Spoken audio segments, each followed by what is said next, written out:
제목은 선민답게 행동하라입니다. 선민답게 행동하라.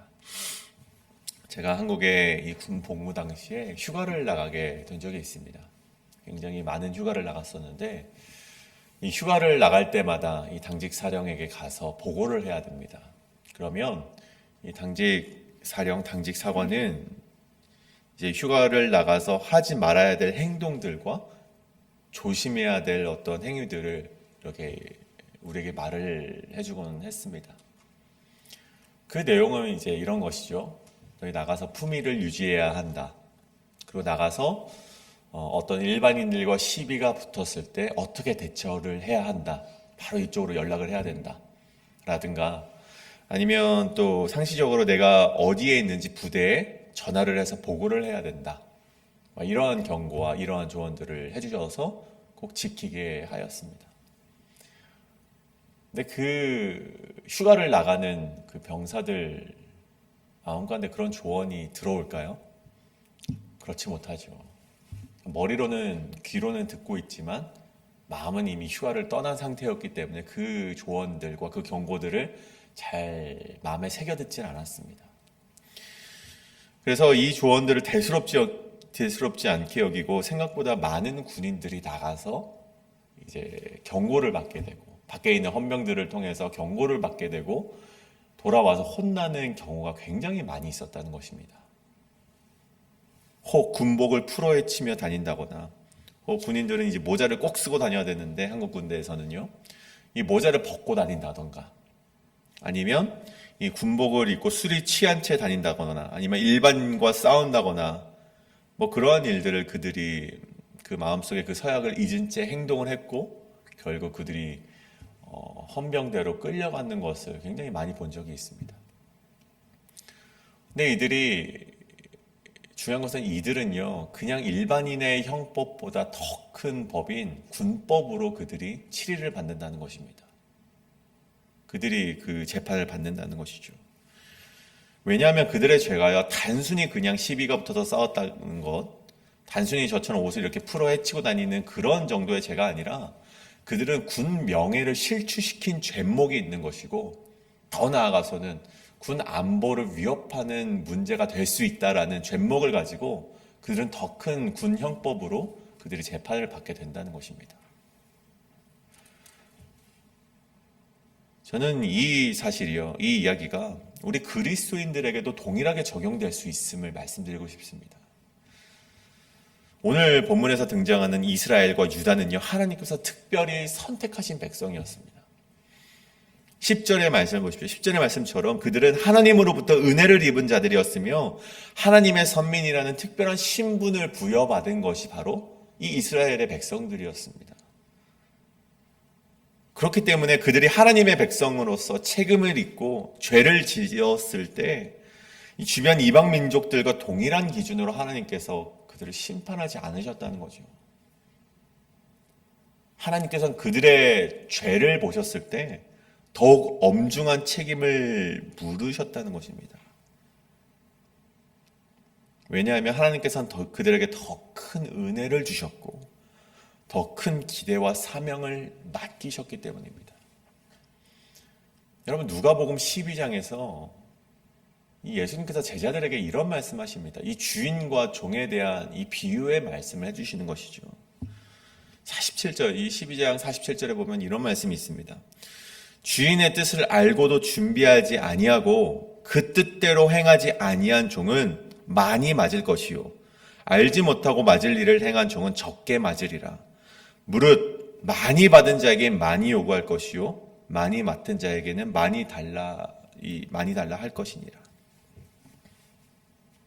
여러분 이것이 바로 이스라엘 백성이 가진 특권과 동시에 그들이 가진 책임이었다는 것입니다. 여러분 오늘날 그리스도인들은 다를까요? 아니요. 동일하게 이 말씀이 우리에게도 적용이 된다는 것이죠. 우리는 누구입니까? 우리는 그리스도인입니다. 그리스도인은 예수 그리스도를 믿는 자들이고 하나님의 특별한 사랑과 구원을 받은 백성입니다. 그렇기 때문에 세상 속에서 우리가 이 땅을 살아갈 때 이 세상 속에서 하나님이 주신 은혜에 걸맞게 다른 민족보다 더 책임감을 가지고 빛과 소금의 역할을 감당해야만 하는 그런 백성이라는 것입니다. 단순히 도덕적으로 나쁜 행동을 하지 않는다는 수준이 아닙니다. 우리의 행동 하나하나가 하나님의 영광이 되게 행해야 되는 그리스도인이라는 것이죠. 하지만 오늘 이 북이스라엘과 남유다를 보십시오. 그들이 그렇게 살아갔는가? 우리가 묻는다면 그렇지 못하다라고 대답할 수 있을 만큼 서너 가지, 우리 어제 목사님 말씀하셨듯이 서너 가지가 아니라 정말 그 죄악이 정말 그 끝을 알 수 없을 정도로 많이 쌓여 있었다는 것입니다. 그때 그들이 살아갔던 삶과 그 삶을 하나님께서 어떻게 대하시며 무엇라 말씀하시는지 잠깐 이 말씀을 나눌 텐데요. 우리가 그리스도인으로서 책임감 있게 오늘 말씀을 함께 묵상할 때 그리스도인으로서 책임감 있게 살아가시는 우리 성도님들 되시길 간절히 축복합니다. 오늘 두 가지로 그렇다면 선민에 대해서 함께 나눌 텐데 이 첫 번째는 선민답게 행동하라. 첫 번째는 도덕적인 죄악뿐만 아니라 하나님과의 관계의 죄악을 어기지 말라는 것입니다. 다시 한번요. 선민답게 행동하라. 첫 번째, 도덕적인 죄악뿐만이 아니라 하나님과의 관계의 죄악을 어기지 말라는 것입니다. 우리 앞선 1장을 보실까요? 어제 우리 담임 목사님께서 말씀해 주신 것 같이 이방 민족에 대한 심판에 대해서 이 아모스서 1장은 다루고 있는 것을 보게 됩니다. 다메섹과 가사와 두로와 에돔과 이 모압, 암몬 그들을 향해서 죄를 물으시고 그 죄에 대해서 분노하시고 말씀을 보내셔서 심판하시는 것을 보게 되죠. 잠시 우리가 그 죄악을 되짚어 보자면 이 다메섹, 이 아람을 말하는 거죠. 아람 민족. 그 다메섹은요 길르앗을 철 타작기로 타작하듯 길르앗을 압박하였다라고 기록이 되어 있습니다. 그냥 그들의 죄목이 뭡니까? 그들의 잔혹함에 대해서 하나님께서 화가 나셨다는 것이죠. 분노하셨다는 것입니다. 지나친 폭력과 비인도적인 비인간적인 만행을 하나님께서 지적하고 있는 것입니다. 여러분 또 가사를 보십시오. 가사는 블레셋입니다. 이 블레셋은요 모든 백성을 사로잡아 에돔에 넘겼다라고 되어 있습니다. 그러니까 이 전쟁 포로들을요 이 비인도적으로 다른 나라에게 팔았다는 것을 말하는 것이죠. 하나님이 이 비인륜적인 행동들을 보시고 분노하셨고 이 가사에게도 하나님께서 불을 보내시기로 하나님께서 작정하셨다라고 기록이 되어 있습니다. 다른 나라들도 마찬가지입니다. 두로 역시 전쟁 포로를 붙잡아 에돔에게 팔아넘겼음을 하나님께서 분노하셨고 에돔 역시 칼로 그의 형제와의 언약의 관계를 깬 것에 대해서 하나님께서 분노를 하셨고 암몬은 심지어 너무나도 큰 죄악을 지었습니다. 그들의 영토 확장을 위해서 임산부의 배까지도 가르는 그런 잔혹한 행위를 그들이 행했다는 것입니다. 모압은요 죽은 자를 모독하는 행위, 그 잔혹함에 대해서 하나님께서 분노하셨고 그 죄를 물어 하나님께서 말씀을 보내서 그를 심판하셨다라는 이야기가 바로 1장의 이야기입니다. 그런데 우리가 한번 생각해 보길 바랍니다. 이들이 심판당했던 이유를 한번 생각해 보건대 무엇입니까? 그들의 잔혹함 때문에, 어떤 언약을 배신하는 것 때문에, 잔인함 때문에, 비인도적인 행위 때문에 그들이 심판을 당하게 된 것입니다. 이것은 하나님께도 죄악이지만 여러분 세상의 눈으로 볼 때 이들의 행위가 하나님까지 가지 않더라도 우리가 보았을 때 그 비인도적인 행위, 비인간적인 행위는요 누가 보아도 죄악이라는 것입니다. 그들이 심판받는 것은요 하나님을 알지 못하는 자들도 어느 정도 수긍할 수 있는 죄목이라는 것입니다. 비도덕적이고 비양심적이고 비인간적인 행위였기 때문에. 여러분 근데 오늘 말씀을 한번 보시길 원합니다. 오늘 4절에 나오는 말씀을 보십시오. 남유다를 향한 하나님의 분노인데 이렇게 적혀 있죠. 그들이 여호와의 율법을 멸시하며 그 율례를 지키지 아니하고 그의 조상들이 따라가던 거짓 것에 미혹이 되었다. 그래서 유다에게도 불을 보내서 궁궐들을 불태우겠다라고 하나님께서 심판의 말씀을 내려주셨습니다. 여러분, 근데 우리가 세상적인 기준에서 이것을 한번 보길 원합니다. 여러분, 이것이 심판받을 만한 일입니까? 여러분, 이들이 이러한 죄 때문에 앞선 나라들의 그 잔혹한 일을 저질렀던 그 앞선 이방 민족과 같이 심판을 받았다고 되어 있습니다. 여러분, 세상의 기준으로만 본다면 조금은 의아할 수 있다는 것입니다. 이 말씀만 보면 어떤 잔혹한 짓이나 반인륜적인 죄악이나 혹은 인신매매가 아니라 그들이 하나님의 말씀을 멸시하고 하나님의 말씀을 지키지 않았을 뿐인데 그들도 이방 민족과 똑같이 처벌을 받는다고 좀 심한 거 아닌가라는 생각이 혹 들 수도 있다는 것입니다. 그렇기 때문에 우리가 이 유다는요, 우리가 다른 시선으로, 유다와 이스라엘 백성은 다른 시선으로 하나님께서 그들을 심판하고 있음을 우리가 바라보게 된다는 것입니다. 이 유다의 죄는요, 더 깊고 더 근본적인 문제로부터 시작이 된다는 것이죠. 그들의 심판은 단순히 윤리적이거나 양심적인 문제를 어겨서 그들이 받는 심판이 아니라 하나님과 맺은 특별한 언약을 지키지 아니한 것에서부터 시작이 된다는 것입니다. 4절의 말씀처럼 여호와의 율법을 멸시하였기 때문에, 율례를 지키지 않았기 때문에, 거짓 것에 미혹이 되었기 때문에 그들이 그 언약을 지키지 아니한, 하나님의 백성으로서 책임을 다하지 아니한 것으로부터 그들의 심판이 시작이 된다는 것입니다. 이것은요, 단순히 어떤 게임의 법칙을 우리가 지키지 아니했다거나 혹은 사용설명서의 규칙을 지키지 아니했기 때문에 그런 어기는 정도의 벌이 아닙니다. 여러분, 이것은 마치 이 부부가 요즘에 결혼할 때도 그런 것을 하는지는 잘 모르겠지만 제가 결혼할 때까지만 해도 결혼에 서약을 했습니다. 성님들께서 서약을 하신 걸로 제가 알고 있는데, 여러분, 서약이 뭡니까?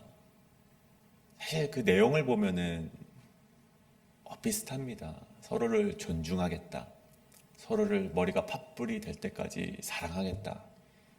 고 배반하지 않겠다. 뭐 그런 서약의 내용들이 있지 않습니까? 그런 책임 있는, 서로에 대해서 책임 있는 관계가 되겠다라고 서약을 합니다. 그래서 우리가 결혼을 하고 난 우리 신혼쯤에는 그 서약을 마음에 새기면서 살아가죠. 서로를 위해 책임 있게 행동하고 사랑해주고 서로 싸우더라도 내가 먼저 사과를 하는 정말 그런 관계, 아름다운 관계가 지속이 됩니다.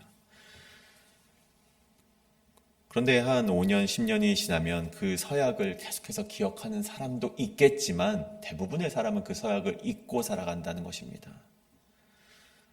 존중은 조금 내려놓게 되고 서로에게 사랑보다 이해관계에 대한 어떤 잘잘못을 조금 따지게 되는 것 같고요. 혹은 더 나아가서 마음속에 다른 어떤 이성을 품는 그런 잘못을 저지르게 된다면 여러분, 어떻게 됩니까? 그 서약이 지켜지는 것입니까? 아니죠. 그 서약은 깨지게 되는 것입니다. 이것은 단순히 결혼 관계, 그냥 서약을 어긴 정도가 아니라 결혼 관계를 깨트릴 수 있는 그런 중차대한 문제까지도 연결이 된다는 것이죠. 여러분, 하나님께서는요, 이 이스라엘의 허물과 죄악이 없기 때문에 그들과 서약을 한 것이 아닙니다. 그들의 허물과 죄악이 많음에도 불구하고 하나님께서 그들을 택하셨습니다. 그래서 출애굽할 때 그들에게 이렇게 말씀을 하시죠. 세계는 다 내게 속하였나니 너희가 내 말을 잘 듣고 내 언약을 지키면 너희는 내 모든 민족 중에서 내 소유가 되겠고 너희가 내게 대하여 제사장의 나라가 되고 거룩한 백성이 되게 하리라. 하나님께서 말씀하셨어요. 너희는 내 백성이 되리라. 근데 너희도 해야 될 조건이 있다. 너희가 이 언약을 지켜 행한다면, 이 언약을 깨뜨리지 않고 지킨다면은 너와 나는 언약 백성이 될 거야. 언약의 관계가 될 거야. 그래서 하나님께서 그들에게 특별히 더 큰 은혜와 사랑을 베푸셨고 그 언약의 관계가 지속될 수 있도록 하나님께서 끊임없이 그들에게 말씀하시고 그들의 부르짖음에 대답하셨던 것입니다. 그런데 오늘 말씀을 보십시오. 남유다는 오늘 그 사랑의 언약을 그 율법을 멸시하였다라고 되어 있습니다.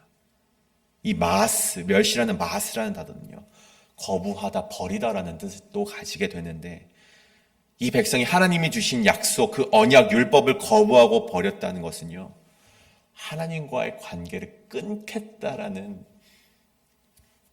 그런 의미를 가지고 있다는 것입니다. 하나님과의 관계를 끊고 살아가려고 하는 그 언약 백성으로서의 죄악을 묻고 있다는 것입니다. 단순히 비윤리적이고 비도덕적이고 비양심적인 죄를 넘어서 너희는 또 한 가지 하나님의 언약 백성으로서 그 언약을 지켜내야만 하는 책임성이 있는 민족이다. 그것을 하나님께서 오늘도 아모스 선지자를 통해서 말씀해주고 계시다는 것이죠. 저는 이 문제를 우리에게 빗대어 보길 원합니다. 이 땅을 살아가시면서 우리가 그리스도인으로서 도덕적인 것에 만족하고 어떤 양심적으로서 나는 법 없이도 살 수 있어 라는 것에 혹 만족하며 살아가는 것은 아닌가, 우리가 되돌아보자는 것이죠. 하나님께서 우리에게 원하시는 것은 어떤 도덕적이고 양심적인 것으로 살아가면서 세상에서 받는 표창을, 그런 것을 원하시는 하나님은 아니십니다. 그런 것 하나 없더라도 하나님과의 관계를 위해 하나님과 약속하셨던 것을 지켜내는 사람을 하나님께서는 더욱 귀하게 여기고 그 사람에게 하나님께서 이렇게 난 너의 백성이, 난 너의 하나님이 되겠다라고 말씀해 주신다는 것입니다. 여러분 오해하지 마시길 바라며 도덕적인 것, 양심적인 것이 필요 없다는 것이 아닙니다. 물론 그것도 이 땅을 살아갈 때 우리가 행해야 되는 그리스도인의 한 가지 덕목이기도 하지만 더 중요한 것은 우리가 하나님과의 세운 이 약속, 이 언약을 더욱 귀하게 여기며 살아가시는 여러분이 되어야 된다는 것입니다. 우리는 도덕적인 것을 넘어서 하나님과의 언약을 지키며 살아가는 책임성이 있는 백성이 되어야 된다는 것입니다. 오늘 첫 번째, 선민답게 행동하라. 도덕적인 죄악뿐만 아니라 하나님과의 관계를, 우리가 그 책임성 있는 관계를 우리가 꼭 지켜내시는 우리 성도님들 되시길 간절히 소원합니다. 그렇다면 두 번째, 선민답게 행동하라. 두 번째는 무엇인가? 선민의 사명과 책임을 잊지 말라는 것입니다.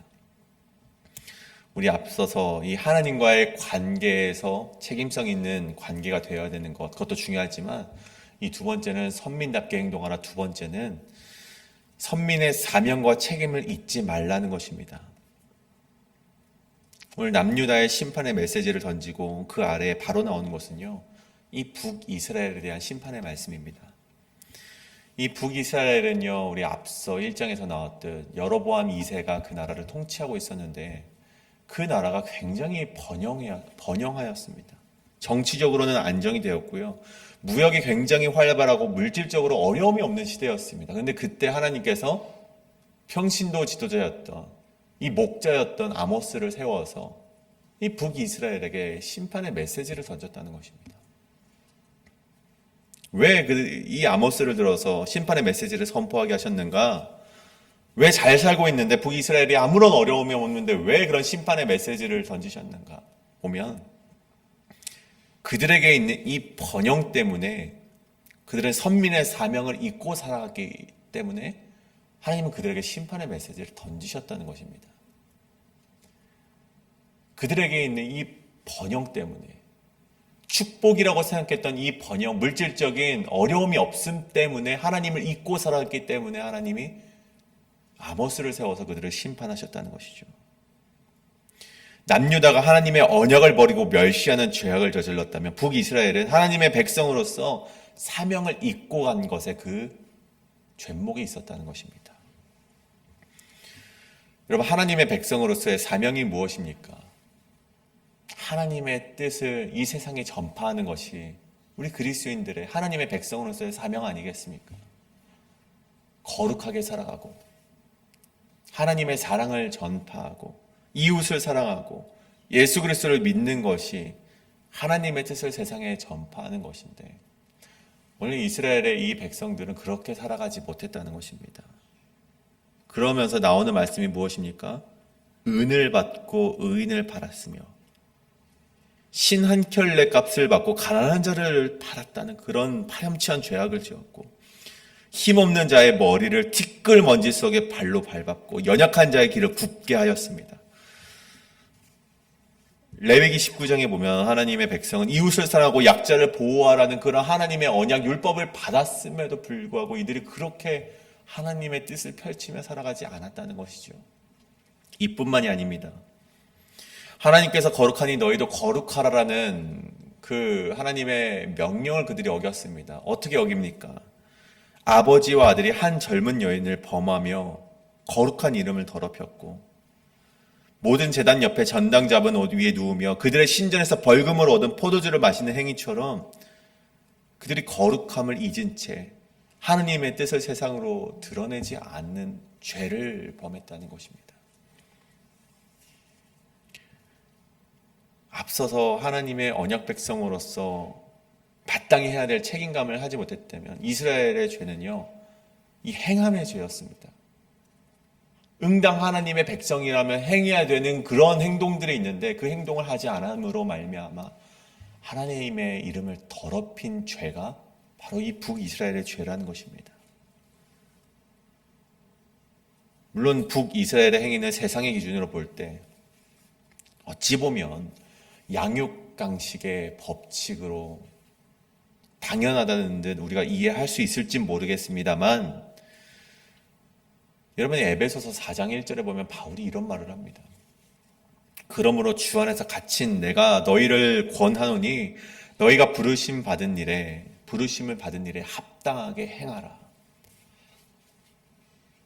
여러분 에베소서 4장의 말씀에 이 바울이 어떠한 상태에 놓여 있었습니까? 이 로마의 감옥에 투옥되어 있는 상태가 바로 이 바울의 상태였습니다. 그 부르심의 사명에 합당하게 행하다가 하나님의 백성답게 행동을 하다가 복음을 전하다가 그가 감옥에 갇히지 않습니까? 근데 그 옥계에 갇혀 있는 중에 에베소 성도들에게 이와 같이 말씀을 하는 것이죠. 부르심에 받은 일에 합당하게 행하라. 잠시 에베소에 대해서 우리 설명을 하자면 상업적으로 굉장히 발달했던 도시가 이 에베소 아니었습니까? 그러니까 이 에베소는요, 세속적인 가치가 성행을 하고 그렇게 번영을 하면 자연스럽게 우상을 숭배하는 일이 가득하게 됩니다. 우상이라는 것은 다른 것이 아니죠. 하나님 외에 다른 것을 내 마음에 두는 것이 우상 숭배 아니겠습니까? 그러한 일이 성행했던 곳이 바로 에베소였는데 그곳에서 예수를 믿고 살아가려 했던 이방인 신자들에게 이렇게 말을 하는 것입니다. 부르심에 받은 일에 합당히 행하라. 이것은 너희가 이제는 예수 그리스도를 믿는 자로서 새로운 정체성을 가지고 이에 합당한 사명을 다하며 살아가라. 그런 말 아니겠습니까? 너희가 지금까지 가지고 있던 너희가 무엇을 위해 살아갔더니 이제는 필요 없다. 소용없다. 이제는 예수 그리스도라는 가치를 제일의 가치로 여기고 그 예수 그리스도가 하셨던 그 사명을 너희의 사명으로 여기고 그 부르심에 합당한 사명을 이루라는 것이죠. 그 사명을 망각하지 말라라는 바울의 권고였습니다.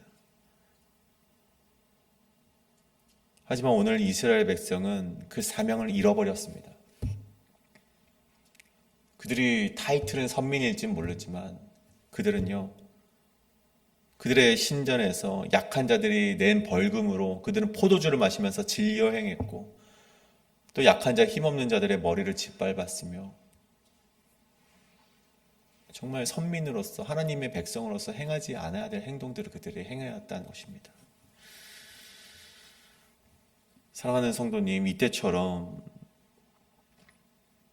우리가 지금 이 당시의 상황과 마땅한 시기가 아닌가 저는 그렇게 생각을 합니다.